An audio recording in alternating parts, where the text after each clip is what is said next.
कभी कभी उपासक फंस जाता है।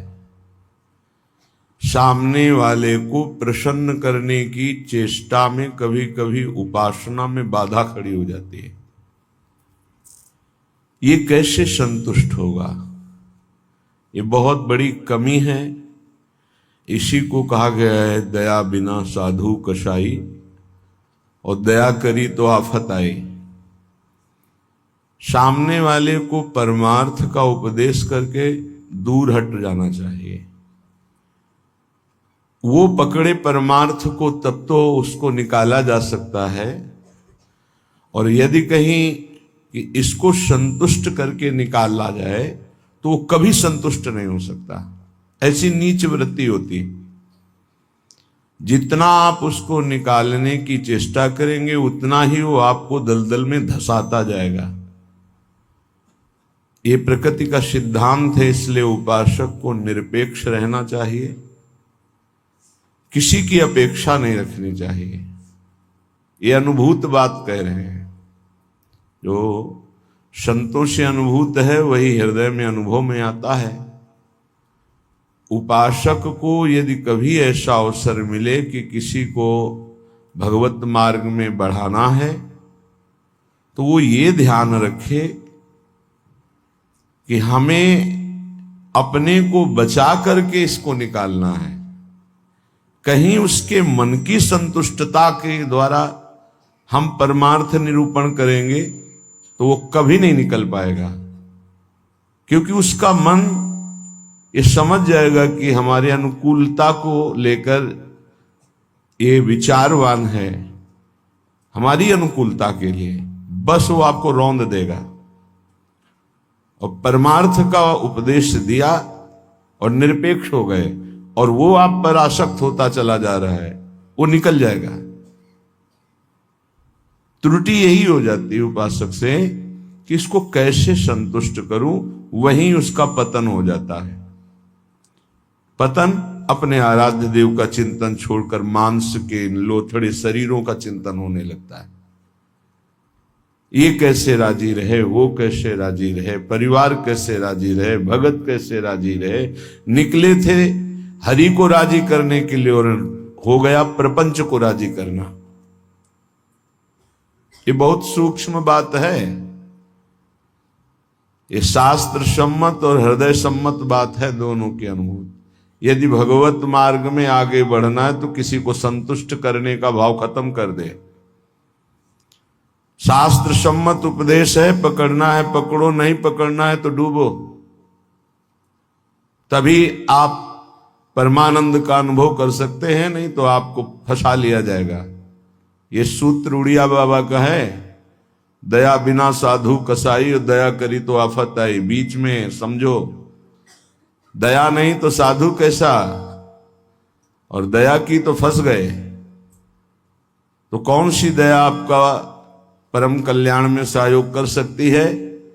जो याद को ना नष्ट कर पावे। दया का उल्टा है याद। जो भगवत स्मृति में बाधा पहुंचा दे, ऐसी दया में आग लगे। भगवत स्मृति युक्त प्रियता प्रभु के चरणों में और दया जड़ चैतन्य में, तब तो निकल जाओगे। और अगर भगवत स्मृति को दया ने तोड़ दिया और उसकी स्मृति चल रही तो दुर्गति पक्की है। हिरण में इतनी स्मृति आ गई कि हरि स्मृति गई तो अगला जन्म ऐसे महापुरुष का पशु रूप में हो गया, मृग रूप में।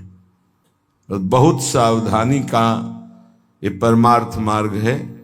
कभी कभी दया में चूक हो जाती है। ये दया बहुत बड़ी दैवी संपदा है, कोई साधारण नहीं है। महापुरुष अपने कल्याण की बात ना देखते हुए सामने वाले का कैसे मंगल हो, इस बात पर विचार युक्त रहते हैं। पर साधक को बहुत सावधान रहना चाहिए। इस दया रूपी सद्गुण से बचना चाहिए। ध्यान से इसको पकड़ लीजिए। दया रूपी सद्गुण से बचना चाहिए जब तक भगवत प्राप्ति ना हो जाए। दूर से दया का भाव, दूर से हृदय में कहीं इसका भाव प्रवेश हो गया कि इस पर दया करनी है, हम बड़े दयालु हैं तो फंसा फंसाया है। भजन करने से हृदय बड़ा द्रवित हो जाता है। द्रवित हृदय में करुणा और दया की लहरें उठती रहती हैं। उसको लगता है क्या दे दूं, क्या कर दूं, कैसे ये भगवान में लग जाए।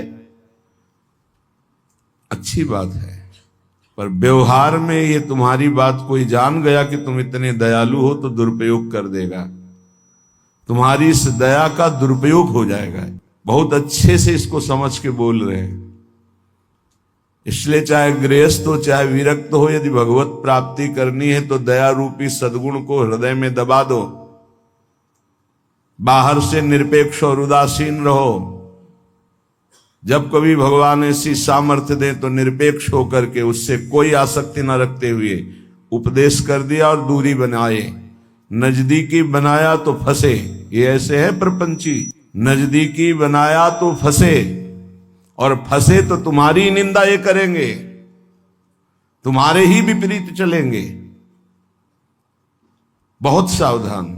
जैसे डूबने वाले को बचाने वाला जाए और चतुर तैराक ना हो, चतुर इसलिए कि अपने को बचा ले, तैराक इसलिए कि उसको भी निकाल ले, तो डूबने वाला पहला काम करता है बचाने वाले को डुबोता है और ऊपर उठ के सांस लेना चाहता है। बस ऐसे ही भव समुद्र में, प्रपंच में कामी क्रोधी लोभी ऐसे जो जन डूबे हुए हैं, साधु का कर्तव्य है उनको निकालना, पर परम प्रवीणता पूर्वक अपने को बचाते हुए,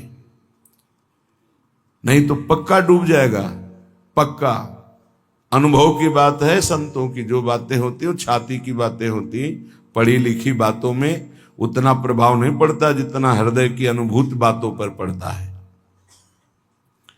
फिर अनुभव होगा कि बड़ा इष्ट कठोर है, वो हमारी रक्षा नहीं की, हमको बचाया नहीं, हम संकट में फंस गए। तो इष्ट शास्त्रों में संतों के रूप में, गुरुदेव के रूप में उपदेश करते हैं। निरपेक्षम मुनिम शांतम निर्वैरम समदर्शनम। कहां यहां ऐसा लिखा है कि तुम ऐसी दया करो कि उसी का चिंतन करने लगो, उसी के गले लग जाओ, उसी को अपना मान लो? कहां लिखा है? निरपेक्षम, किसी की अपेक्षा नहीं। हम उपदेश कर रहे हैं, उसको पकड़ो तो आओ, जैसे हम चाहें वैसे चलो तो आओ, नहीं तो जाओ। भगवान का ही सब बनाया हुआ खेल है, भोगो खेलो, नरक जाओ स्वर्ग जाओ, तुम्हारी रुचि। अगर मुक्त होना चाहते हो तो आज्ञा का पालन करो, निरपेक्ष रहे। निरपेक्षम मुनिम, मननशील, एक क्षण भी अपने प्रभु को ना छोड़े। इस संसार का सूत्र है। यदि आप निरपेक्ष रहे तो आपकी चरण धूल माथे पे चढ़ाएगा और आपकी आज्ञा का पालन करेगा। और यदि आपने दुलार कर दिया, उसको अपेक्षा कि ये भगवान को प्राप्त हो, ऐसी चेष्टा करके दुलार कर दिया, तो वो तुम्हारी बात को रौंद देगा। सामने वाला यदि अपना परिवर्तन नहीं चाहता तो पूरा जीवन संग दे दो तो भी उसका परिवर्तन नहीं होने वाला। अगर परिवर्तन चाहता है तो दूर से एक शब्द सुनकर उसका परिवर्तन हो जाएगा। साधु बहुत सावधान। बड़े बड़े जो संत अनुभव करके बोल गए हैं, वो अपने अनुभव से बोल रहे हैं, अपने हृदय की बात बोल रहे हैं। आप पकड़ लोगे तो आपका चिंतन नहीं बर्बाद होगा, वो अनुभूत बात आपको माया से बचा लेगी। सदैव अपने इष्ट देव के विचार में रहना चाहिए। भूल ये हो जाती है कि मुझे प्रभु न मानकर उसका कल्याण करने का ठेका ले लेते हैं, हम इसका उद्धार कर सकते हैं। भूल हो गई। हमारे प्रभु आए शिष्य का रोल करते हुए, स्वांग करते हुए, तो स्वांग मात्र करना गुरु का असली बात नहीं है। गुरु शिष्य एक ही परमात्मा तत्व विराजमान है, असली बात है। ये भूल हो जाती है। कैसे ये संभले, कैसे ये दुखों से निवृत्त हो, कैसे भगवान को प्राप्त हो। थोड़ा बस उसके अनुकूल हो गए, वो तुम्हारी हर बात रौंद देगा, तुम्हें सेवक बना देगा, अपना गुलाम बना देगा। मान लेना हमारी बात, दिमाग में लिख लेना। एक साधारण विषयी आदमी तुम्हें अपना गुलाम बना सकता है। कैसे? उसकी अनुकूलता को यदि तुमने परोसा, बस वो तुम्हारी आज्ञा का उल्लंघन कर देगा। ऐसे सात्विक जन बहुत कम होते हैं जो ये बात सोचे कि ये किसी की तरफ देखते नहीं, किसी से बोलते नहीं। इन्होंने हमारी तरफ देखा, हमसे बोले, बात किया, अहो भाग्य। ये हम अपने अनुभव की बात और संतों के अनुभव की बात करते हैं जो माया मुक्त हैं। किसी को उपदेश देकर निरपेक्ष हो जाना, यही उसके कल्याण का स्वरूप है। उसको दुलार करना अपने और उसके दोनों के पतन का रास्ता है पक्का। संसार में कहीं कोई भी यदि भगवत मार्ग में चलना चाहता है तो शब्द पकड़कर निकल जाएगा माया से। और अगर गुरुजनों के, महापुरुषों के वचनों को नहीं माना तो हम लौट जाएं उसके चरणों में, हमारे ऊपर से खेले, तो भी वो कल्याण को प्राप्त नहीं हो सकता, क्योंकि वो वचन का पालन नहीं कर रहा। गुरुजनों का उदास रहना हमारे लिए अत्यंत आवश्यक है, क्योंकि जब वो उदासीन होकर तिरछी चितवन से देखते हैं तो हृदय थर्रा जाता है और धर्म पूर्वक चलता है। और जब गुरुदेव मुस्कुरा देते हैं तो उसका उल्टा फल होता है, हमें गर्व हो जाता है और हम उनकी आज्ञा का उल्लंघन कर देते हैं। ये संसार सद्गुरु स्वरूप है, ये पूरे जीवन शिक्षा देता रहता है।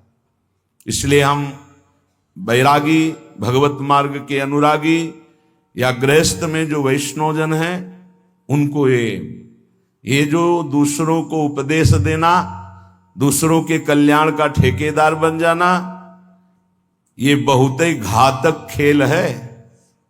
प्रवचन करना, उपदेश करना, दूसरों के मन को संतुष्ट करना, ये बहुत ही घातक खेल है भगवत प्राप्ति में। तब तक मुंह नहीं खोलना चाहिए जब तक स्वयं साक्षात्कार भगवान का न कर ले, नहीं तो मिटिया मेट साधना को करने के लिए ये माया प्रपंच बहुत विचित्र है। उस समय आपको अनुभव होगा कि भगवान बहुत कठोर हैं, हमारी बात नहीं सुनते, हमें बचाया नहीं, इसीलिए पहले भगवान संत और शास्त्रों के रूप में बोल दिए हैं, ऐसा करोगे तो परिणाम ऐसा होगा। सावधान, तब तक कभी किसी को शिष्य ना बनावे जब तक स्वयं भगवत प्राप्त ना हो जाए। तब तक कभी प्रवचन उपदेश ना करे जब तक स्वयं प्रवचन उपदेश का आचरण जीवन में उतर ना जाए। जब सामने वाले में भगवान का दर्शन हो तो फिर स्वांता सुखाए तुलसी रघुनाथ गाथा। अपने अंतःकरण में भगवत प्रेम उल्लसित होते हुए भगवत चर्चा, ये आत्म सुख के लिए है। नहीं तो बाधा पड़ जाएगी, पक्का बाधा पड़ जाएगी। इष्ट का चिंतन छूट करके इसको कैसे प्रसन्न करें, इसको कैसे राजी करें, इसको कैसे दुलार करें, बस इसी में अब आप विचार करो। एक संसार त्यागी वैरागी भगवान के मार्ग का पथिक प्रपंचिक शरीराभिमानी भोगी विषयी पुरुषों के संतुष्टता के लिए वो विचारवान हो गया। ये विचार है गलत। तुम्हारे विचारों का उनके विचारों में प्रवेश हो जाए और वो तुम्हारे विचार में मगन रहे, तब उनका कल्याण होगा। तुम अपने विचारों को दबाकर उनके विचार में मगन हो गए, तुम्हारा पतन हो जाएगा। इसीलिए प्रचार प्रसार के लिए सिद्ध पुरुषों का अधिकार है। श्री वृंदावन दास जी महाराज विचारत ऐसे ही दिन रात दिन इसी विचार में मगन रहो। श्यामा श्याम का नाम, श्यामा श्याम का रूप, श्यामा श्याम की लीला। कब मिली हो ब्रज जीवन प्यारे, गोरे सावल गात, विचारत ऐसे ही दिन जात। उपासक का कैसे दिन जाता है, कैसे रात जाती है। विचारत ऐसे ही दिन जात, कब मिली हो ब्रज जीवन प्यारे, कब मिली हो, कब मिली हो, विचारत ऐसे ही दिन जात, कब मिली हो ब्रज जीवन प्यारे, गोरे सावल गात, विचारत ऐसे ही दिन जात। कब मिलोगे? इतने दिन हो गए अभी तक साक्षात्कार नहीं हुआ। आज का दिन गया, आज की रात गई, फिर दिन आया, प्रभु कब मिलोगे, कब मिलोगे? ये व्याकुलता, यहां दूसरे के चिंतन की कोई गुंजाइश नहीं है। दया से चिंतन में फिसला साधक। ये हिरण का बच्चा मर जाएगा अगर हम इसकी रक्षा नहीं करेंगे, चलो ठीक, बाहर निकाल लिया, अब इसका पालन पोषण करना, चलो ये भी ठीक, 10-5 दिन में छोड़ देते, नहीं, गले लगा लिया, अगला जन्म हिरण का हो गया। बहुत बुरी तरह साधक दया में फंस जाता है, आसपास ऐसा जाल बिछ जाता है कि निकलना मुश्किल हो जाता है। दया से बहुत बचो, ये भागवतिक सद्गुण है, आता है हृदय में, द्रवित होता है हृदय। जहां दूसरों का चिंतन हुआ तहां चिंतन अपना बदल जाता है। फिर क्या होता है? कहिबे में नियरे से लागत, सपन्यों नहीं दर्शात, अब कछु निठुर भय या जुग में, ताते मन पछतात, विचारत ऐसे ही दिन जात। वो बातें तो प्रभु की करता है, लेकिन ऐसा अनुभव में नहीं है, बहुत दूर प्रभु होते हैं। कहिबे में नियरे से लागत, सपन्यों नहीं दर्शात, स्वप्न में भी प्रभु नहीं आते। क्यों? गजब की बात है, साधक जीवन भर चिंतन को संभालता रहता है, दूसरे पर दया करके वो अपने कीमती चिंतन को दे दिया है, वो समझ नहीं पाता क्या हमारे से इनको मिल रहा है। इन्होंने अमोघ चिंतन छोड़ करके मुझे अपना लिया, मेरा चिंतन करते हैं, मेरे दोषों को मेरे सामने रखते हैं, मेरे को अपना मानते हैं, इसलिए प्राण न्यौछावर हो जाने चाहिए। लेकिन नहीं, वो प्राण ले लेगा उसके, अगर ऐसी गलती की कोई उपासक। निज अनुभव ये कहो खगेसा, वो तुम्हारे प्राण ले लेगा, वो तुम्हारी जीवन भर की चिंतन वृत्ति को रौंद देगा यदि तुमने दया कर दिया। इस बात को समझ लेना। संतों का संग क्यों सुना जाता है? शास्त्रों में वही सब लिखा है, उसको अपने अनुभव से डुबो कर बोलते हैं। कहिबे में नियरे से लागत, सपने हूं नहीं दर्शात। अब करो प्रवचन। हृदय में आश्रय दूसरे का, चिंतन दूसरे का, संबंध दूसरे का, तो स्वप्न में भी आपके आराध्य देव नहीं झलकेंगे। फिर क्या हृदय कहेगा? अब कछु निठुर भय या जुग में, ताते मन पछतात। अब भगवान भी नहीं सुनते, बहुत कठोर हो गए, हमें लगता है। इस युग में पहले बहुत जल्दी कृपा करते थे। हम आपको बताते हैं, कलयुग में सबसे जल्दी भगवान प्रसन्न होते हैं। ठाकुर जी को जब यशोदा मैया रस्सी से बांधती हैं तो रासलीला में दर्शन करवाते हैं कि मैया ने कसम धरवानी शुरू की कि बंध जा लाला, हर रस्सी 2 अंगुल छोटी। तो उनको पता है भगत बहुत प्यारे हैं, पहले तो बड़ी कसम खवाई निज भगवान के स्वरूपों की, नहीं बंधे। फिर सतयुग के भक्तों की, फिर त्रेता के, फिर द्वापर की, जो ही कहा कि तुम्हें कलयुग के भक्तों की शपथ से बन गए। क्यों? कलयुग में बहुत कम भक्त होते हैं, विशुद्ध भक्त भगवान की। हाँ, वृष्टि शारदी कहूं कहूं हुई, जैसे शारदीय वृष्टि कहीं कहीं होती है, ऐसी भगवान की भक्ति, विशुद्ध भक्ति। विशुद्ध भक्ति में मिलावट, नाटक, दंभ, पाखंड, दिखावा, ये सब नहीं। केवल एक प्रभु से अपनापन, बहुत कम, तत्काल बन गए भगवान। कलयुग के भक्तों की जीव शपथ दी भगवान, ऐसा रासलीला में दर्शन कराते। कलयुग में बहुत जल्दी भगवान का साक्षात्कार होता है, पर बड़ा कठिन है अपने मन को समेटकर प्रभु में लगाना।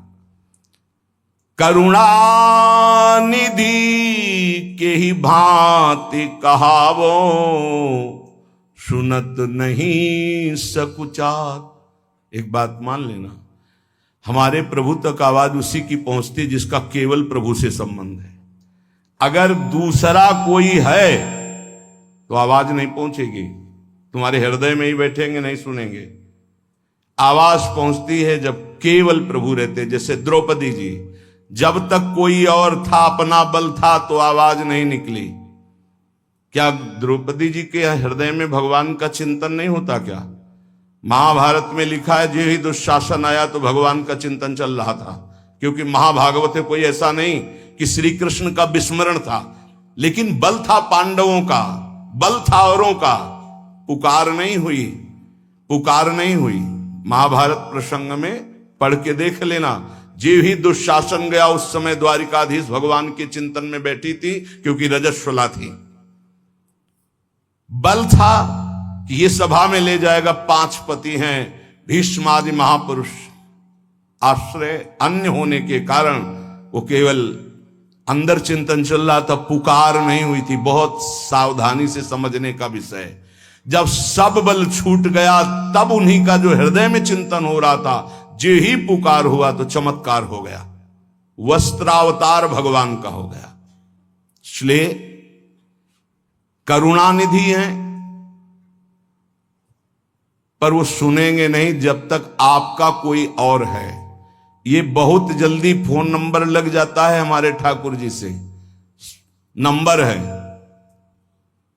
एक, बस एक। मेरे तो गिरधर गोपाल, दूसरों न कोई। बात कर लो, सब डिलीट करो।